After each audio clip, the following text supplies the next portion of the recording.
Well, hello, everyone, and welcome to our latest installment of Forum Friday. We're going to give just a couple more minutes to make sure that all of our guests can kind of filter in and join the webinar, and we will get our program underway in just a couple minutes. Thank you.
Well, good afternoon, everyone. My name is Mark Sommerhauser, Communications Director for the Wisconsin Policy Forum, and it's my pleasure to welcome you to another installment of our virtual policy discussion series, Forum Friday.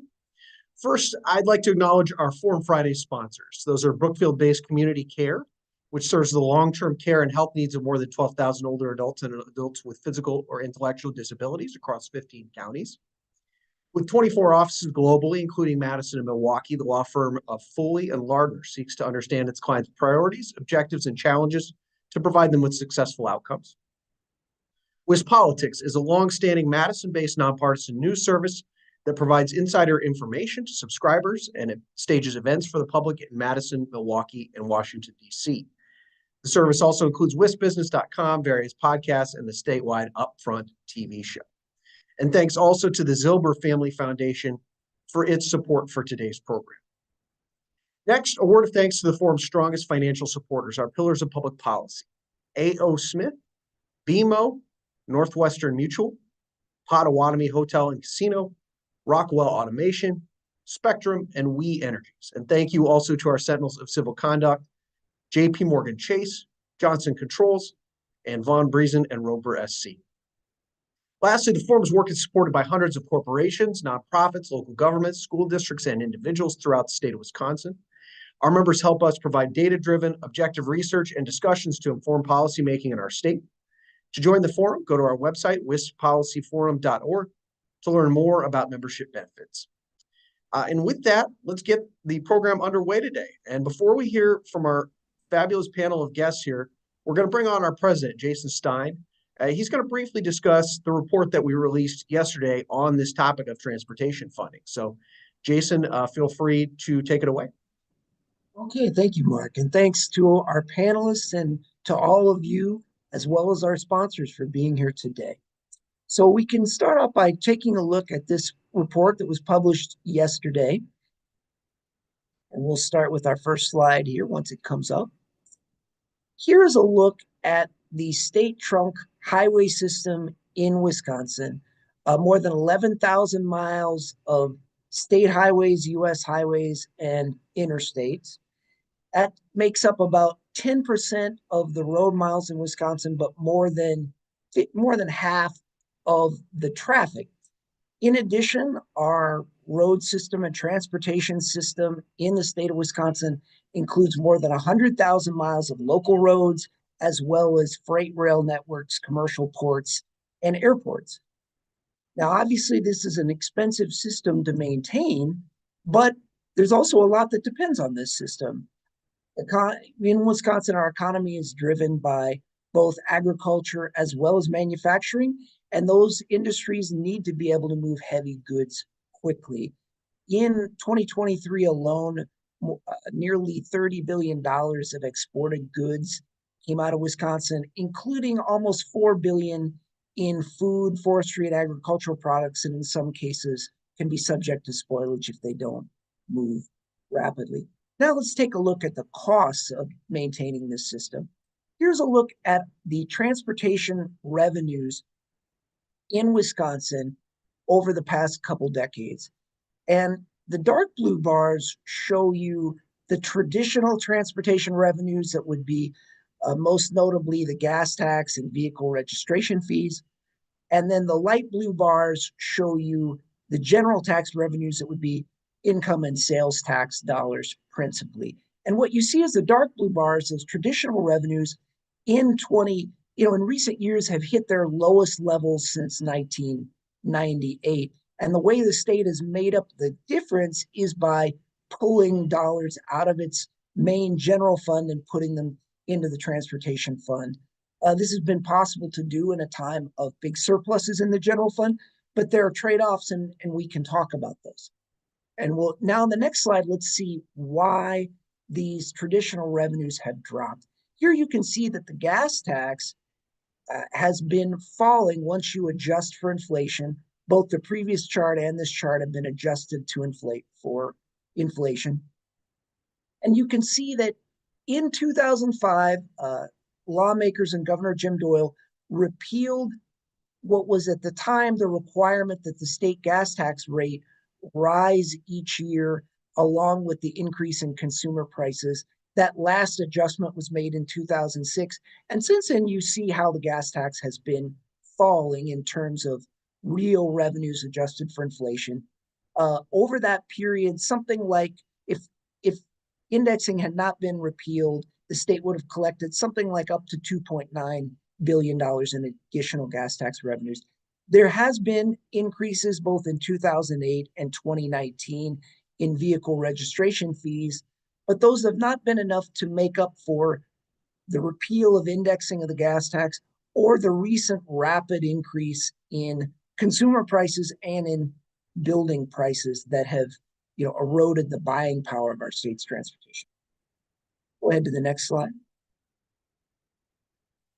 Here you can see what happened with the repeal of indexing.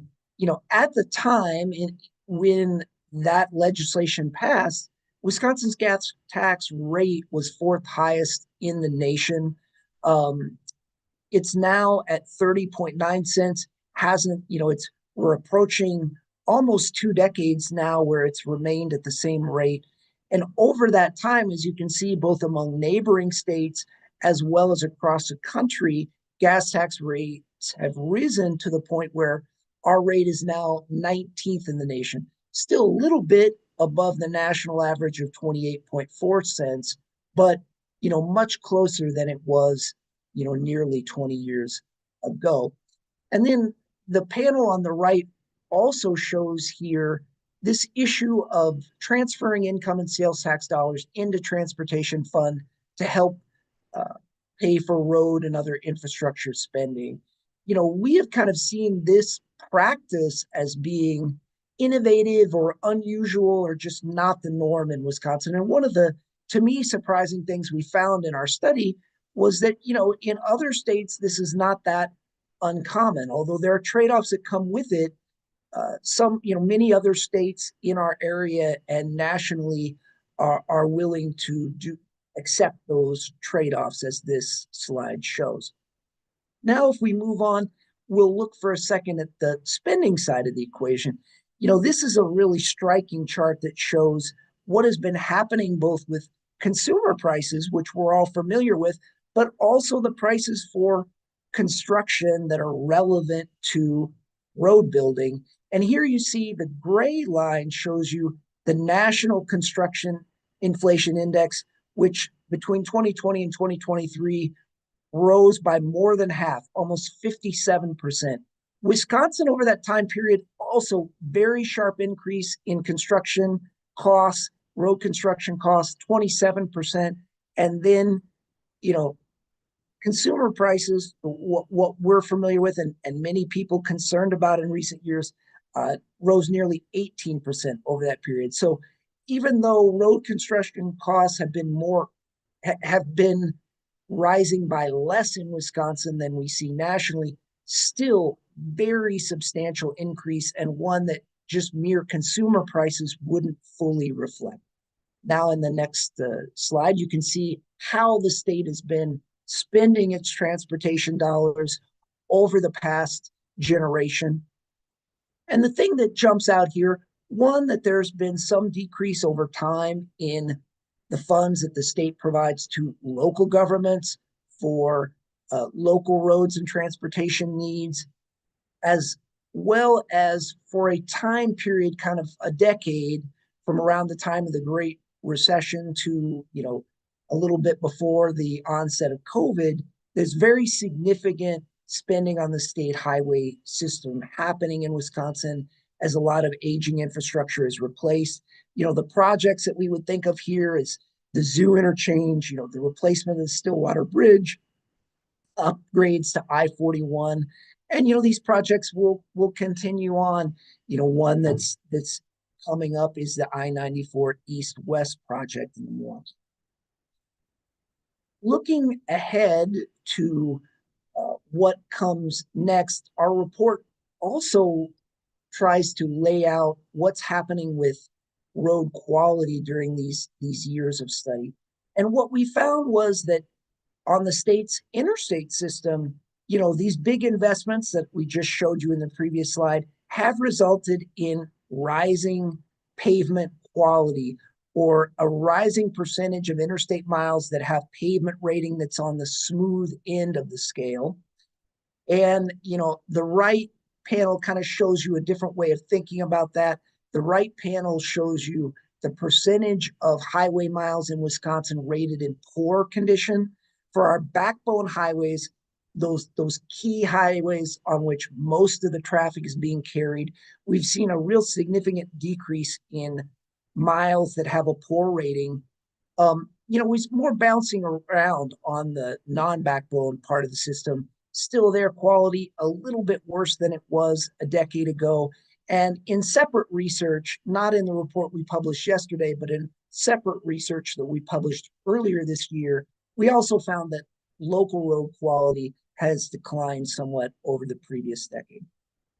So to just wrap up my presentation and get you the panelists that you all want to hear from, our report looks at several options for the level of road spending, both keeping on our current trend, making greater investments, or actually reducing the spend, and what would happen in terms of our overall system and the quality of it if we went down one of those three paths.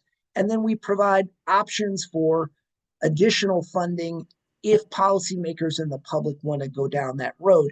And those other options include doubling down on the use of general fund revenues, that is income and sales tax dollars for transportation, which again carries trade-offs, since those revenues are traditionally been used for things like education and healthcare that could put pressure on those priorities, or to kind of return to a greater reliance on traditional transportation revenues like the gas tax and vehicle registration fees, or to look to some other more innovative approach like a vehicle miles traveled fee that has been adopted and used to a limited extent in several other states, or some sort of local option tax that could at least help to fund transportation at the local level and take some of the pressure off of the state transportation fund. And with that, I'll bring Mark back on and he'll introduce our panelists.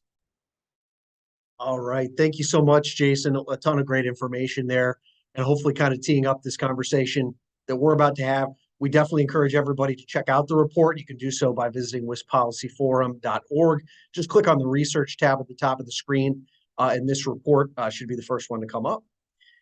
So one more thing here before we plunge into our panel Q&A, I do just want to remind everybody that we'll be doing audience questions at the end of this program. And so you don't have to wait, though, until the end of the program to submit a question. You can click that Q&A button right at the bottom of your Zoom screen and submit your question now. We actually do encourage folks to get those questions in as soon as possible so that we can have a nice queue ready for the start of that segment at the end. So without further ado, I'm very pleased to introduce our panelists today. They will be Julie Esch, Interim Managing Director at Milwaukee County Transit System, Martin Gottlieb, former Secretary of the Wisconsin Department of Transportation, Tracy Johnson, CEO of the Commercial Association of Realtors Wisconsin.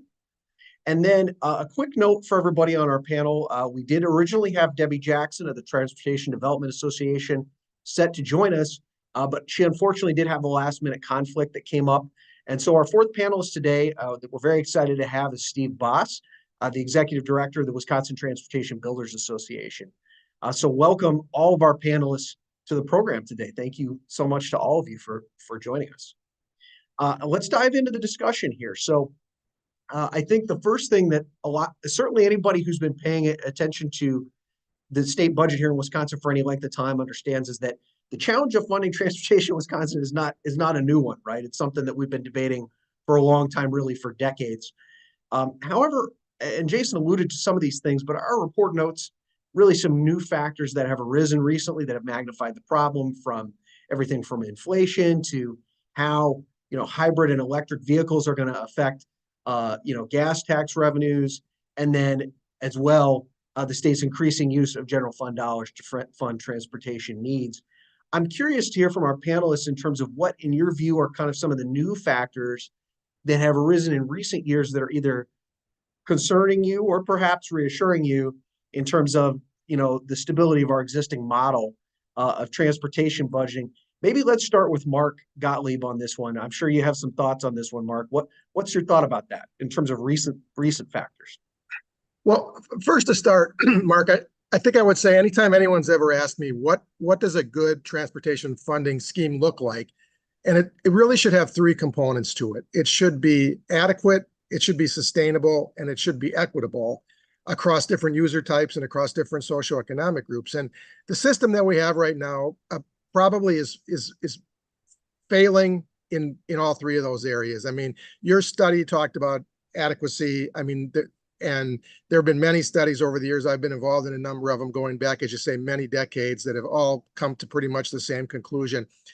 The concern, I think, today about what the current funding system is about sustainability, because there are one of the great things about transportation finance is it's pretty easy to know what your needs are going to be in the future, going 5-10 years down the future. These are infrastructure assets, they have to be maintained.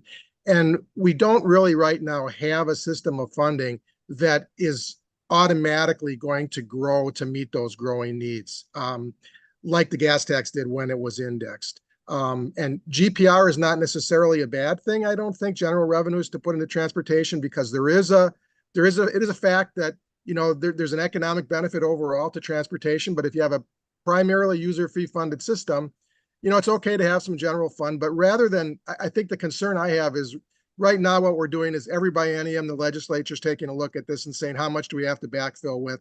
Let's have a more sustainable use of general purpose revenue as we go forward. Because, as you said, the gas taxes still got a lot of life left. I think that's the last point I would make, is that I think a lot of people feel the gas tax is dead, and I would say that reports of its death are greatly exaggerated. There you go. Julie, did you want to take a crack at this one? What's your perspective from Milwaukee County Transit on all this? This biennium will be the first biennium that transportation aids are going to be coming out of the general fund.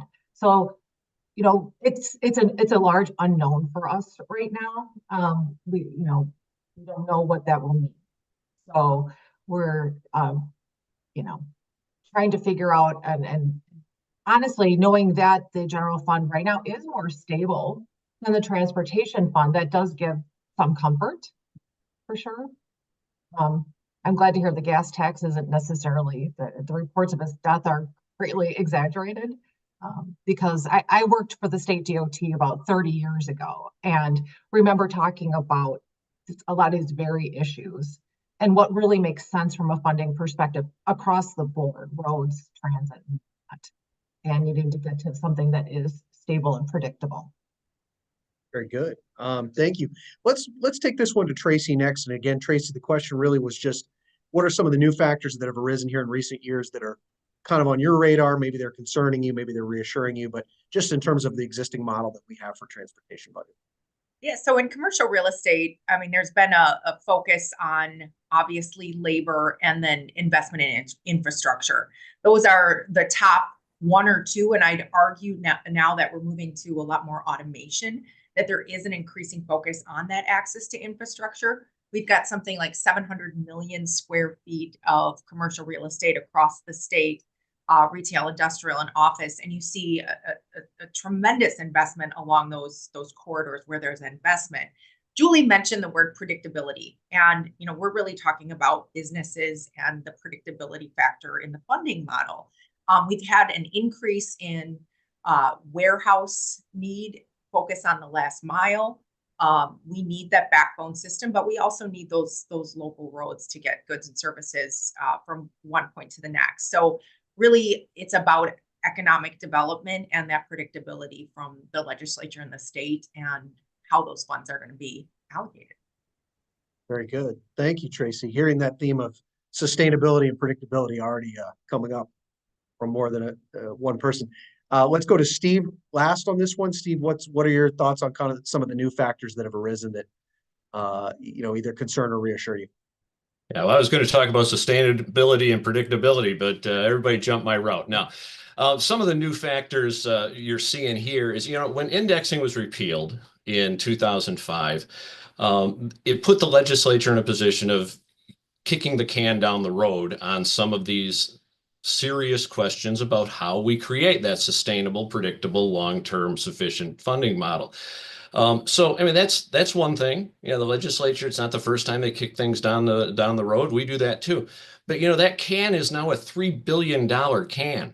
That's going to break your foot when you're kicking it now. And so the magnitude of the challenge and the magnitude of the problem is so much greater today. There's a cost of doing nothing. Because the economy has been strong, we've been able to backfill with general purpose revenues and avoid making structural changes. But again, you're playing with fire there. And I want to give the legislature its due. I mean, the legislature's been and the governor's been incredibly creative on how they fill that hole. But truck stop food tastes pretty good to a starving man. But it's not good for your health long term.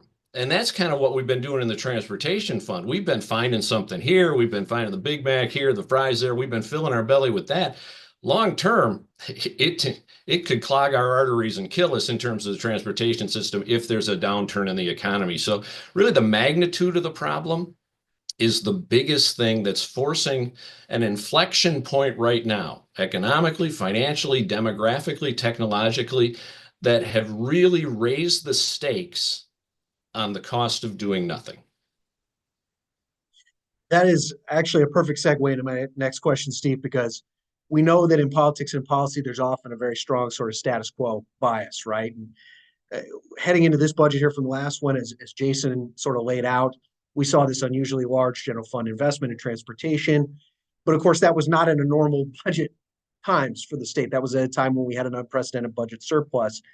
Can the status quo that we saw carrying over from the last budget be sustained, especially beyond this upcoming biennium? We do still have a large surplus heading into this budget, so that is something we have going in our favor. But especially looking beyond this next budget, can that status quo be sustained?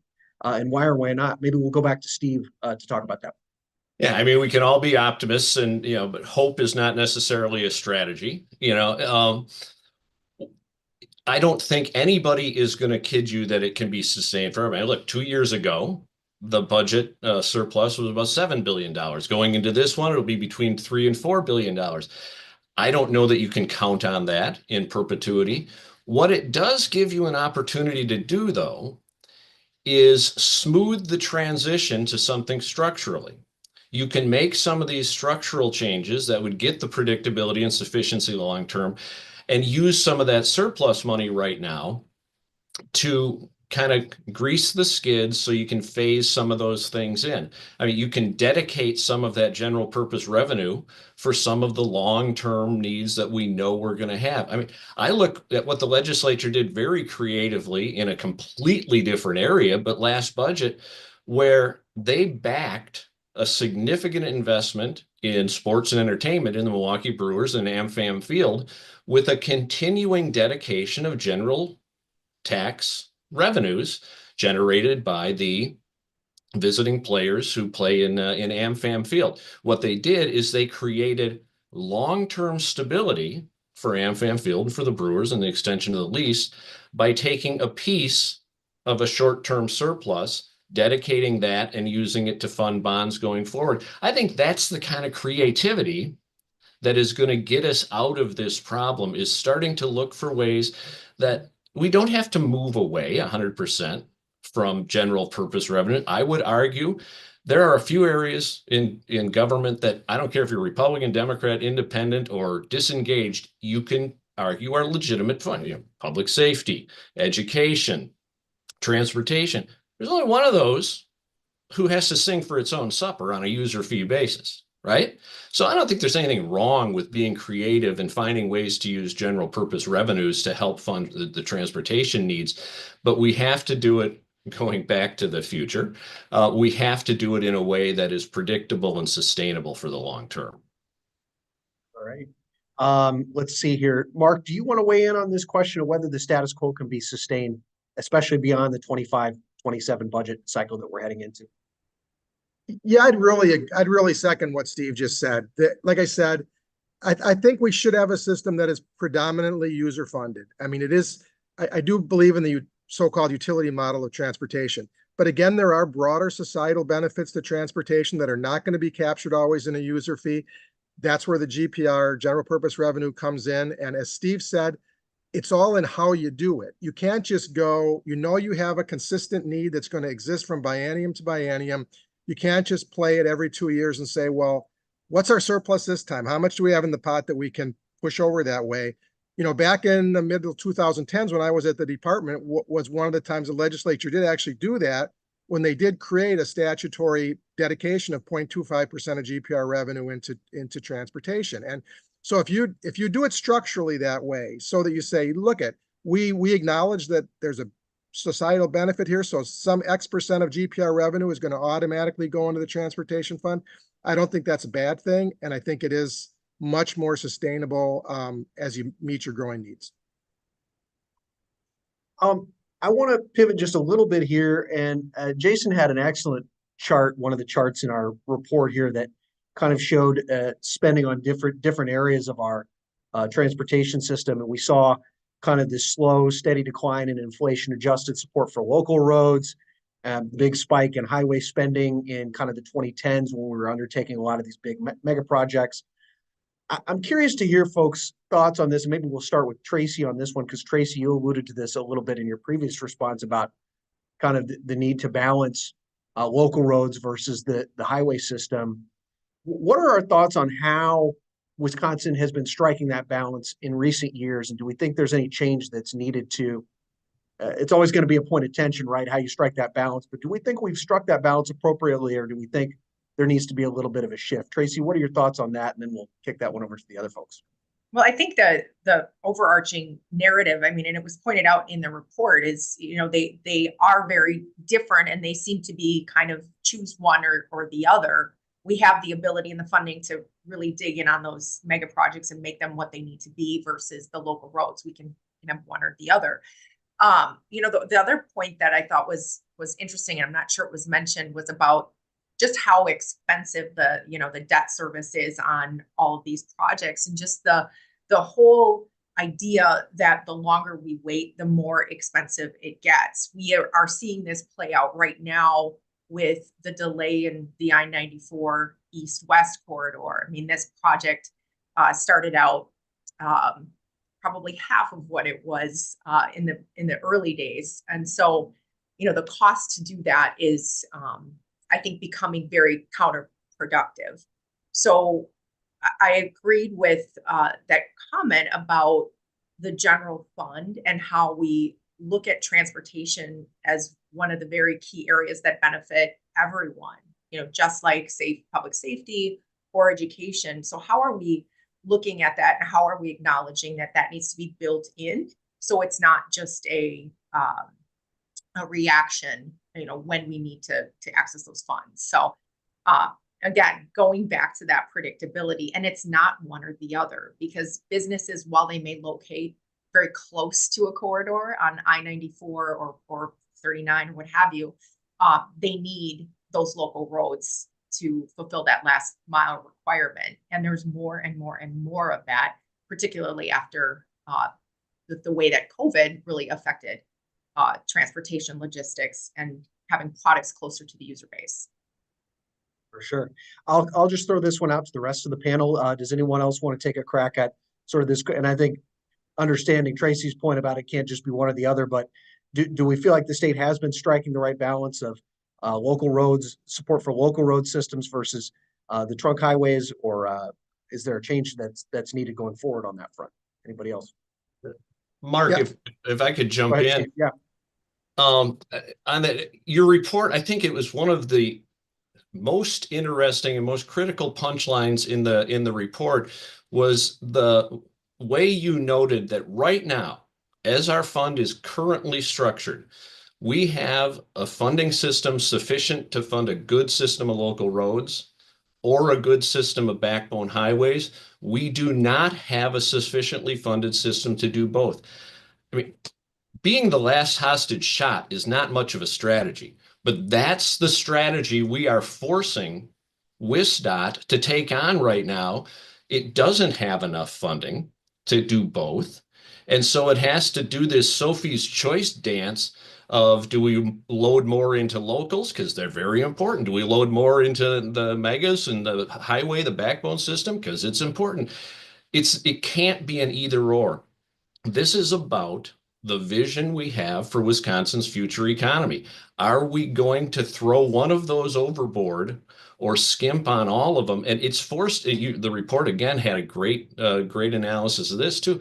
It has forced WSDOT into an almost untenable position in terms of having to adopt an asset management plan that by its very nature is not the most cost effective in the long run, because they're trying to stretch things out and patch here and patch there in the short run. And so the system right now supports one or the other, but not both. And that is the critical flaw in the system right now that raises the stakes of this so high for our communities and for our economy.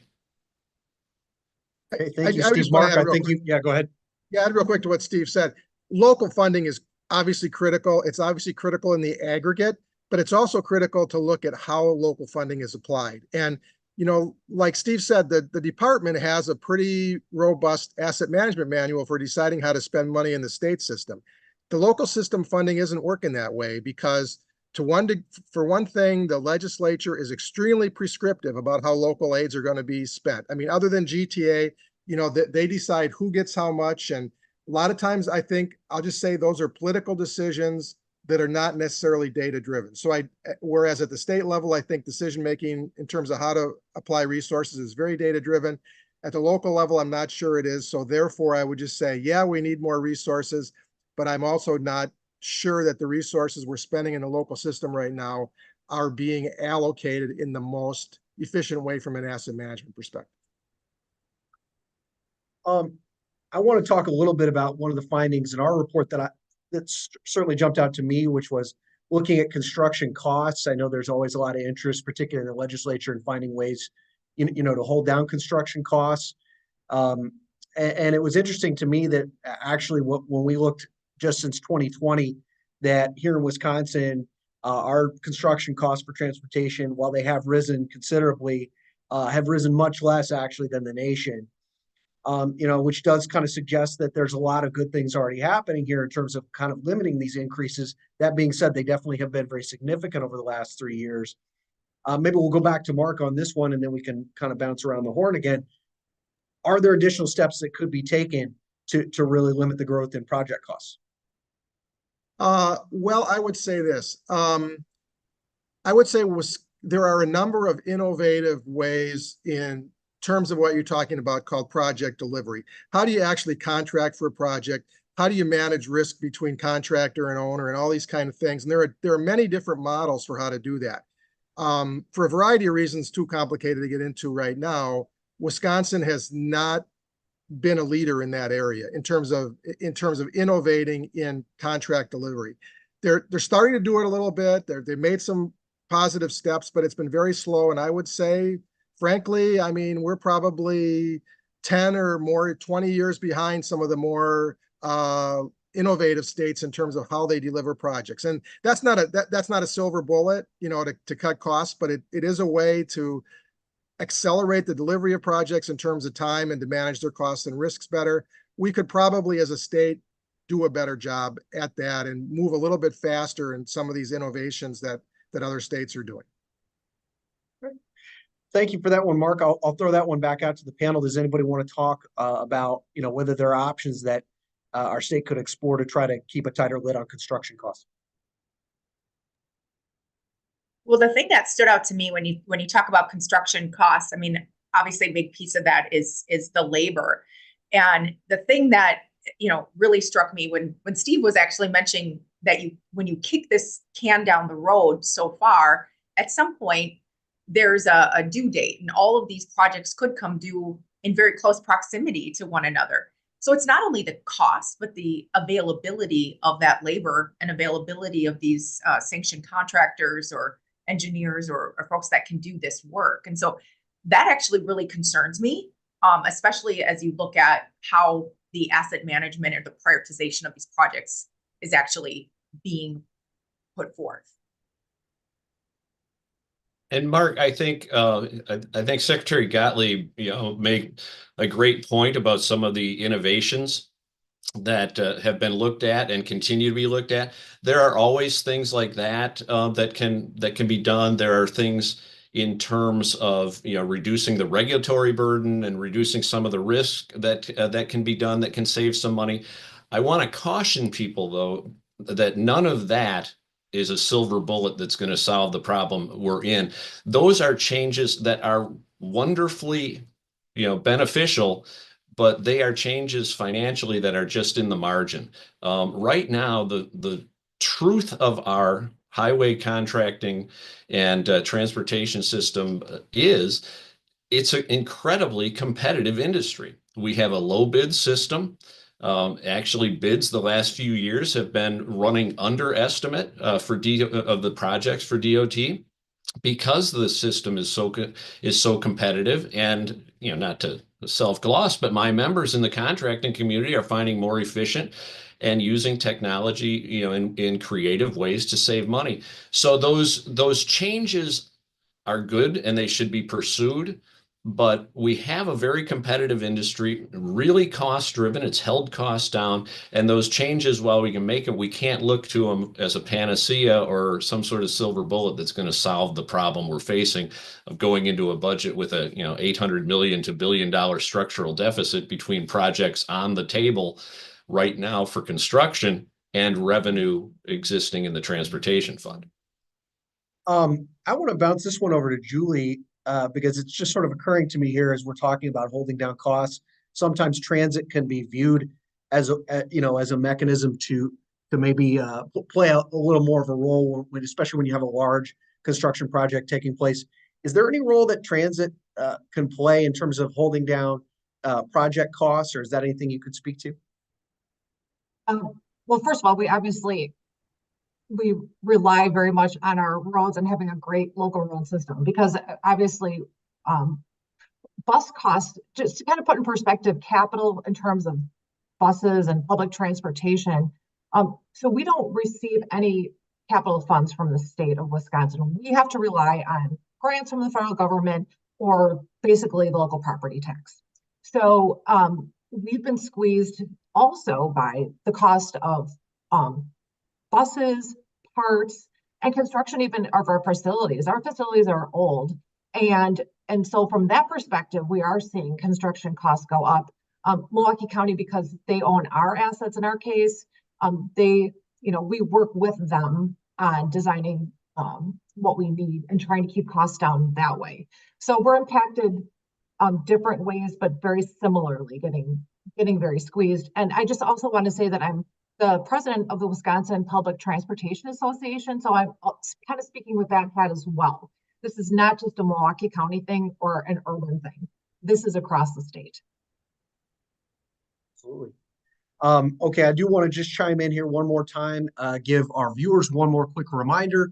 We are approaching the audience Q&A portion of our program here in about 5-10 minutes. And I see several folks have submitted actually some excellent questions, including a couple that were on my list here, so I don't have to ask them because we can just let our audience members submit those questions. But if you do have anything that you want to ask, now would be a great time to put that in the Q&A button at the bottom of your screen. I do want to talk a little bit here with the remaining time we have left about, the possibility of new revenues. Our report, first off, kind of lays out 3 spending scenarios, the first of which actually would not require any new revenue, but would be really as we describe it, a belt tightening type of approach that would involve a lot of projects not getting done. The second 2 scenarios would involve some kind of new revenue. Now, obviously, we know the state potentially could go back to the general fund. That might be an option in this budget. In future budgets, it's a little more questionable how much of those resources might be available. Curious on our thoughts on what revenue options people think. Number one, if people think new revenue is going to be needed. And if so, what are some of the options that could be viable that we list in our report? What are some options that really are not viable? Maybe we'll start with Steve here. What are your thoughts on whether new revenue is going to be needed? And if so, what are some options that you think could be on the table? Yeah, and one thing you talked about the different scenarios. You talked about belt tightening as one of the scenarios. I might more appropriately look at that as noose tightening around the vitality of our communities and our economy.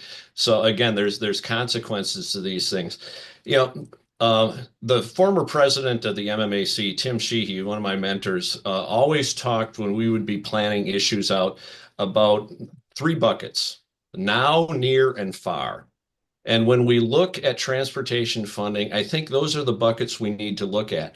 There are some things available to us now, things that would generate significant revenue right now without much administrative change or administrative burden. Those are things like, having a cost of living or inflationary component added again to the gas tax, or increasing gas tax revenues, or registration fees. Those are things that generate significant money right now and could be short-term solutions. They're in that now bucket. In that near bucket, I think it was either you or Secretary Gottlieb who talked about things like vehicle miles traveled ideas and weight-based formats for registration and some of those creative things. Those would have some administrative hurdles to cross and probably don't generate you that much immediately, but are worth looking at in the longer term. That also would accommodate some of the things in how do you capture revenue from alternative fuel vehicles more effectively and fairly as the fleet turns over there. And then they have the bucket of the FAR. And I think that would be things like, a lot of people, and in your report, you talk about tolling, and some states do that. I mean, it's an intriguing thought, but that's not something that we're going to be able to turn a switch on anytime soon, if at all. And so that's, again, the further down range thing. So I think if we're talking about immediate needs being met by structural changes, the quickest and most efficient ways are going to be the ways we've traditionally used, and adjusting them to incorporate modern realities. It's kind of the Willie Sutton rule. Why did he rob banks? It's because that's where the money was. If we need to fill this hole, why do we look at those things? Because that's what can generate the money most quickly and most efficiently, and in a way that the public, while they don't like, understands and is used to doing. Thank you for that, Steve. I should clarify on this question, when we talk about do we need a new revenue source, I think we're thinking non-general fund revenue, right? I think that was clear to everybody, but just to clarify that. Does anybody else have any thoughts on that? Number one, are we going to need a new revenue source or or revenue increase? And if so, what options should be on the table? Anybody else have any thoughts there? I just want, I'd say, Mark, yes, we do. And to the extent that it's going to be non-GPR in the transportation fund, again, keep in mind, what are your core principles? And your core principles should be that a user fee should be in some way represent proportionality to the amount of system use that a person has. So increasing the gas tax, it's interesting. I spent 8 years in the legislature, and the gas tax was always considered to be this third rail thing that you could never touch.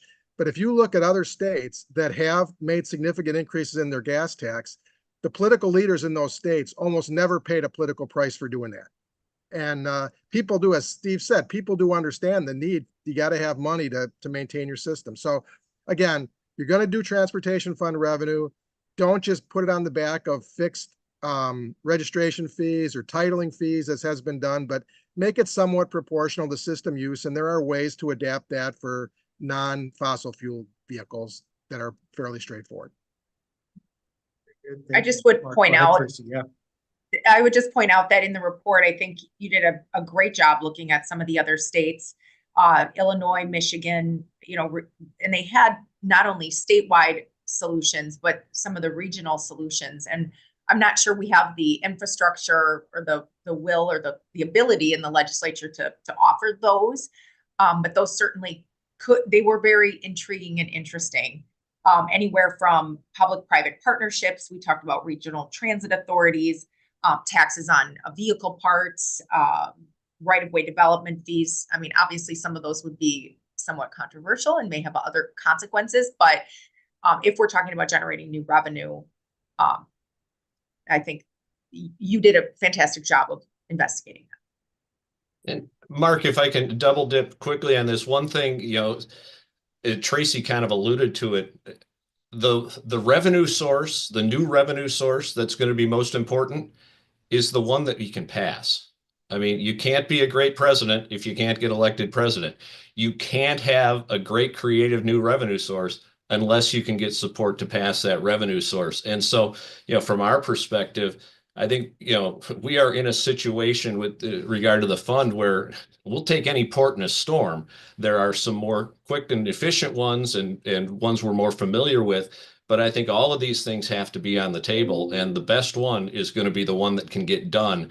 Because as you note in your report, as Secretary Gottlieb knows firsthand, we've been talking about these issues and this coming cliff for over 20 years now. And the time for talk, it needs to be over because the cost of doing nothing keeps getting higher and higher and higher. Thank you, Steve. Julie, did you have anything to add on that? I agree with what everybody said. We have to do something. It's not sustainable. The other thing too is we're seeing more asks on the public transportation side. Some of the discussion about I-94 and the development along there. And I'm not talking about just Milwaukee County Transit System, but how do you get people to those locations? And Racine, for example, has a very small system, and they can't do a lot of those. They come to transit kind of after the fact, and we just don't have the funding. So that's why we'd like to be more in the mix and part of the discussion, but also see that yes, we keep tightening the belt. Just that's what we've been doing, and it's not working. Okay. Thank you to all of our panelists. I think we're gonna segue now into the audience Q&A portion. And again, we actually have a pretty good list now of audience questions, but you can still submit a question at the bottom of your screen. Just click that Q&A button. This first question, I'm gonna throw this one over to Julie. And this is something you alluded to, I think, in your first answer to the first question. This person is wondering, what are the pros and cons of returning transit to the transportation fund? Just for context here, that's a change that was made part of this broader theme of more general fund financing of transportation, the most recent state budget. We saw state transit aids, which previously had been paid out of the transportation fund, now being paid out of the state's general fund. What are your broader thoughts on that one, Julie? And what are the pros and cons of the current approach versus the former approach? So when we initially found out that the public transportation aids were going to be going into the general fund, and no longer in the seg fund, we were worried. But this may be, like I said earlier, an opportunity for public transportation because the general fund is doing well. It's healthy fiscally, and the transportation fund is not. So this may be a chance where we can see some increases in funding at this point in time. Paratransit is still in the segregated fund, so that's a little that's interesting how that will play out as well. We do request for paratransit services increase, annually. But we have to see how this plays out. This may be a pro for us, unlike a con we initially thought. Okay, that's interesting. Anyone else have any thoughts on transit aids being shifted to the general fund? I think Julie's perspective is really sound, Mark. It's kind of like, would you rather play for the Green Bay Packers or the Jacksonville Jaguars? You have a general fund right now that is on a roll and is well capitalized, and a transportation fund that's staring down the barrel of a $1 billion deficit. The perspective that Julie articulates there, I think is really a positive one, and is one we need to build on, where we demonstrate the value of transit within that strong fund to get more funding for it so it can be supported well. It's a bad time for transit to be going into the transportation fund, or to have been in the transportation fund, when we're staring down the barrel at the structural deficits of this size. We have another question here that I'm going to take and sort of broaden it. But those folks, especially our viewers here that are familiar with transportation, have probably heard about these transportation utility fees. And we did have a few localities implement those. There was a Supreme Court ruling here recently that did strike them down. This person is asking, what is the feasibility of transportation utility fee legislation being introduced and passed in the next legislative session? And I would broaden that out to say, are there other sort of local funding tools? Our discussion so far has been, budgeting and funding at the statewide level. Are there local tools that our lawmakers should think about giving, municipalities, counties that want to make investments in transportation, whether they're utility fees or other tools? Maybe we'll kick that one back to you, Steve. Well, I think, local governments do have a number of tools available to them already. And sometimes they don't like using those tools because they have to take responsibility for moving those tools. And so they would rather that the state or the state legislature take ownership of their problem. I do think that within the legal and constitutional constraints, however, there is a responsibility for locals who are closest to the needs and closest to their members to explore those. And, a lot of municipalities have, but just like it's tough to pass a state, increase in the gas tax or increase in registration fee, and garner additional revenue there. I don't think you want to underplay how difficult it is for a local government official to propose, increasing a wheel tax. That's tough medicine, or increasing the property tax and putting some of that into additional transportation or transit funding. So, it's available and it's prudent to look at, but again, nobody should underestimate how difficult it is to do once you get down to counting votes on a practical level. All right, thank you, Steve. Anybody else want to chime in? This question was specific to transportation utility fees. And maybe that's one example, but more broadly, are there tools that lawmakers should think about giving local governments to create revenue sources for transportation? Mark, if I might, and I'm not sure if this would be considered a local type of actually, I'm thinking of an incentive for transit-oriented development, incentives to, as transit-oriented development is pursued, whether it's a multi-use, mixed use kind of a complex near a transit line, or where transit could be extended. That's something that's used in other states, and it would be nice to at least try, like if we could do I don't know if this makes sense, but even like a pilot type of a situation. I myself have to learn more, but that's something that my staff is coming to me saying, this would really be a nice idea to pursue. Thank you for that, Julie. Anybody else on this question? Yeah, I kind of circle back to, Steve's sentiment about you got to go with what's going to get passed. I know when there were some of those, the vehicle registration or the utility taxes, that was a hard one to swallow, but not a difficult one to fight from a real estate perspective, just because we've kind of created this this idea that, this is supposed to be funded through our existing funding mechanisms. I did think the example you outlined with the public-private partnerships was an interesting one, especially as we look at perhaps innovation hubs or an area similar to what's happening around Microsoft and the data centers, things like that. If there was an interest in funding some specific infrastructure access points to those developments that could be accomplished through the local funding or TIF,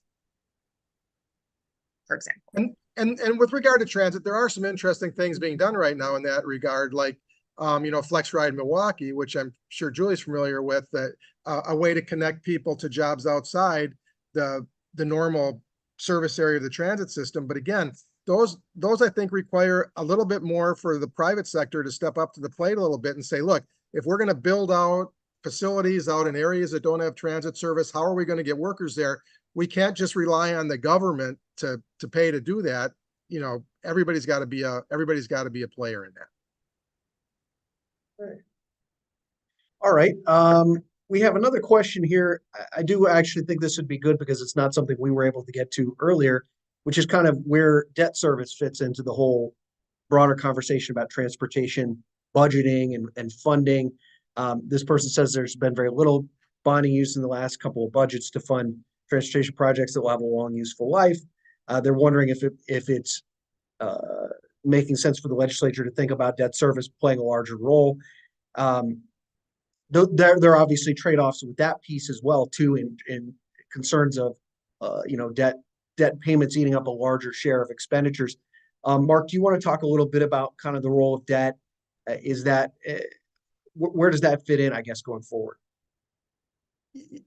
I think most people who have watched it concede that through the decade of the 2010s, the state probably went a little bit overboard in terms of reliance on borrowing. And I think what you're seeing now is a logical and appropriate pushback against that, and more towards the idea that certain mega projects are appropriate for bond funding, but in the past, we never bonded for state highway rehabilitation projects. And then for a while, we started to do that. So your typical bread and butter rehab of your system, that should be pay as you go. But, sure, for some of the big multi-billion-dollar mega projects, I think there's an appropriate place for debt in there, as long as the state always tried to maintain, say, we don't want debt service to exceed X% of our total transportation fund revenues, whatever that may be. And your bondholders are concerned about that too. So that's a ratio that you got to be watching all the time. Anybody else on that one? Mark, I think this is an area where, we talk about the transportation fund, and I think the question was probably targeted toward transportation bonding and the impact on the transportation fund. But I think this is an area where you might be able to pursue some innovation by training some of those projects that Secretary Gottlieb talked about, these major 50, 60-year projects that aren't of parochial interest, but are statewide economic interest. Maybe we should be funding that with general obligation debt rather than transportation fund debt. Those are general purpose, support the general economy of the state. And so, debt isn't bad. Bonding isn't bad. As the secretary said, we maybe went too far and then had to go back because then debt service starts eating it up. But I do think it could be one of the innovations worth looking at is, are there projects that are large, long-term, and of general economic importance to the state that we should be looking at GO bonding rather than transportation fund bonding? Anyone else have any thoughts on that? We do have a question here that I think is really relevant for many reasons, not least of which Forum Research has documented, other Forum reports have documented, our state's aging population. We're going to have more folks that are past an age where they either are able to drive or feel comfortable driving. This question asks, how do we assure the share of Wisconsinites who do not drive that they'll have the ability to get where they need to go? I'll kick this one over to Julie first. That we know that transit obviously is going to be one piece. Autonomous vehicles maybe are something that's on the horizon, maybe the longer term horizon that perhaps could play a role there. But Julie, what are your thoughts on that one? It's a growing, as I mentioned earlier, this is a growing concern for us across the state and transit agencies, because we are getting more pushback from paratransit riders. The amount of them are growing. The Wisconsin non-driver board had, they say about 30, almost like 1/3 of the state's population doesn't drive. And that number is probably going to go up as the population ages. And so, we actually have a task force right now looking at shared ride taxi, but on-demand service for paratransit. So right now they have to plan a day ahead, but they want parity like the rest of fixed route riders have, or people that are able to use their own vehicles.